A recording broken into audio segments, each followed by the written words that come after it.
Assalamualaikum warahmatullahi wabarakatuh. Sahabat pendidik, apa kabar? Semoga semua dalam keadaan sehat walafiat. Ketemu lagi sama saya A.A. Fajar Paut, guru TK paling ganteng se-Indonesia.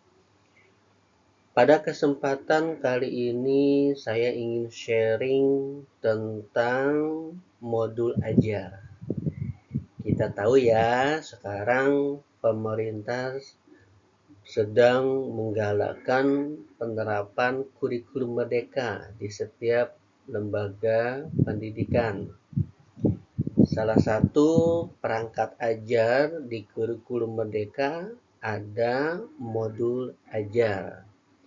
Untuk modul ajar ini, pemerintah memberikan keleluasaan kepada pendidik dalam membuatnya.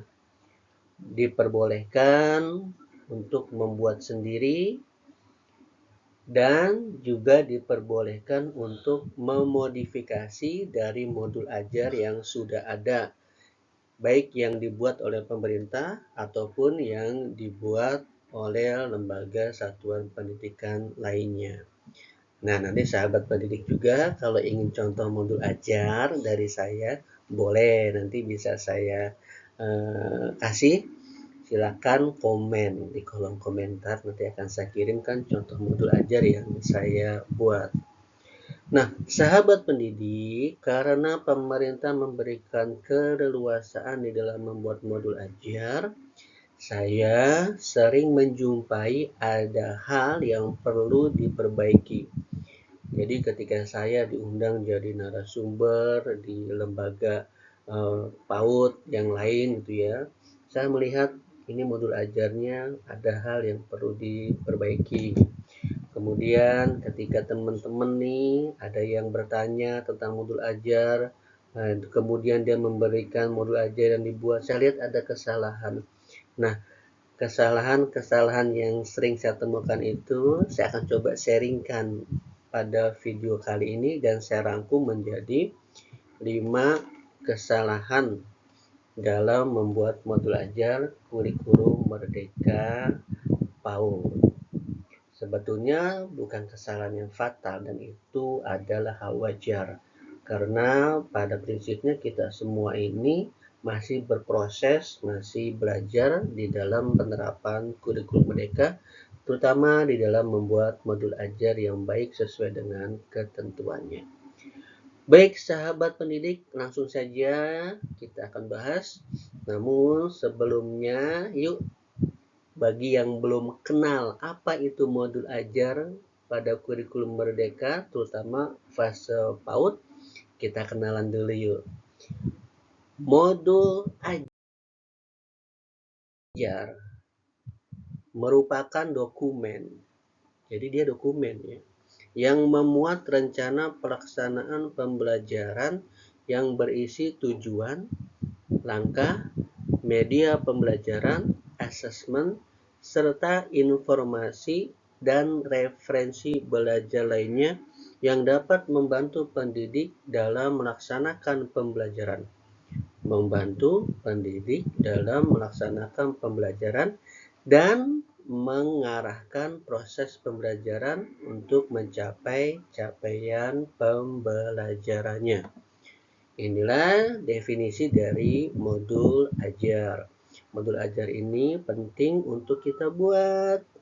Jangan sampai kita tidak membuat modul ajar. Nah, ini kesalahan yang pertama nih yang saya temui di beberapa satuan PAUD yang memang ya lagi-lagi masih proses pembelajaran ya. Yaitu kesalahan pertamanya ini dia. Kesalahan dalam membuat modul ajar, tidak membuat perencanaan pembelajaran, baik RPPH atau modul ajar. Ingat ya, RPPH itu adalah kurikulum 2013 menggunakan KI dan KD. Sedangkan modul ajar itu kurikulum merdeka. Nah, ini ada lembaga satuan pendidikan anak usia dini yang mengajarnya tuh asal karena tidak ada perencanaan. Tidak ada perencanaannya bagaimana? Dia tidak membuat RPPH dan juga tidak membuat modul ajar. Asal mengajar aja. Nah, ini masih ada nih di beberapa lembaga satuan pendidikan. Kemudian kebalikannya nih dari kesalahan nomor 1 ini, yaitu membuat RPPH dan juga membuat modul ajar. Jadi dia bikinnya dua, bikin RPPH, dokumen dibuat tuh. Kemudian dia buat lagi modul ajar juga. Padahal di modul ajar itu sudah ada rencana pembelajaran. Dan kita tahu RPPH itu adalah kurikulum 2013. Modul ajar adalah kurikulum merdeka. Jadi kalau mau buat satu aja pilih. Mau bikin RPPH ya silakan. Berarti dia penerapan kurikulum merdekanya belum full gitu ya. Mau menggunakan modul ajar, silakan buat modul ajar aja. Tidak perlu bikin dua-duanya. Ini sangat kerajinan ya yang membuat dua ini. Kemudian kesalahan yang ketiga, membuat modul ajar sekaligus banyak untuk 1 bulan atau 1 semester. Ini biasanya teman-teman yang di kurikulum 2013 ya, karena masih menggunakan RPPH, seringnya membuat RPPH itu sekaligus. 1 pekan, 2 pekan, 3 pekan, atau 1 bulan, bahkan ada yang 2 bulan, karena memang sudah bisa terlihat di rencana kegiatan pembelajaran bulanan ya, atau pembelajaran program semester itu sudah bisa dibuat dalam RPPH-nya itu untuk 1 semester gitu ya. Nah, untuk modul ajar itu tidak bisa seperti itu, bikin banyak gitu ya. Tapi modul ajar itu boleh dibuat untuk 1 pekan, boleh dibuat untuk 2 pekan, boleh dibikin 3 pekan, boleh 1 bulan, boleh bikin 2 bulan, tapi dokumennya hanya 1. Beda kalau RPPH yang biasa dibuat oleh teman-teman di Kurtilas itu banyak kan dokumennya gitu ya. Setiap pekan beda. Nih kalau mau buat modul ajar, 1 dokumen itu bisa untuk 1 bulan. Tinggal diatur waktunya di modul ajar itu, kemudian diatur juga kegiatan-kegiatannya ya yang akan dilakukan itu. Kemudian yang keempat, kesalahan yang keempat yaitu membuat peta konsep sebelum pembelajaran. Pada modul ajar ada peta konsep, terutama modul ajar untuk PAUD. Walaupun peta konsep ini tidak diharuskan ada pada modul ajar. Peta konsep ini digunakan guru sebagai acuan di dalam membuat kegiatan pembelajaran.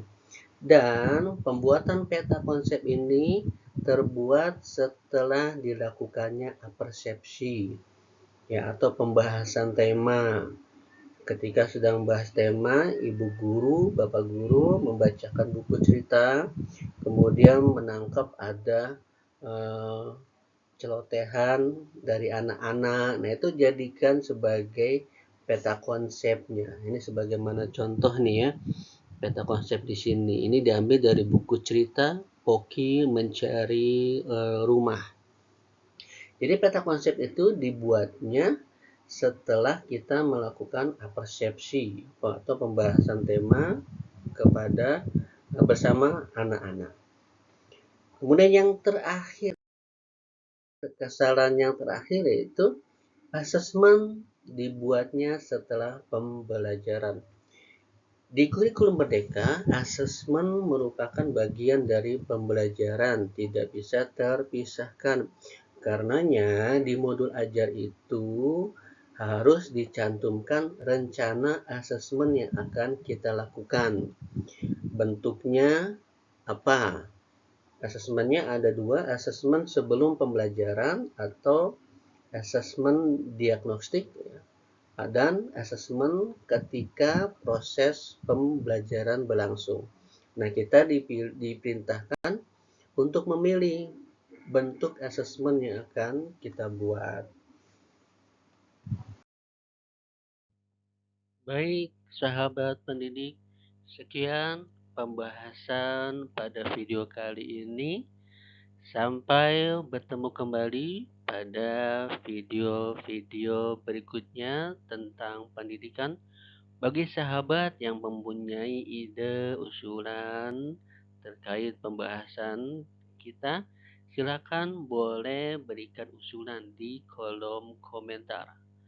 Insya Allah kita akan bahas bersama-sama. Sekali lagi, terima kasih banyak. Mohon maaf lahir batin. Assalamualaikum warahmatullahi wabarakatuh. Selamat pagi, selamat siang, selamat sore, selamat malam. Sampai bertemu kembali.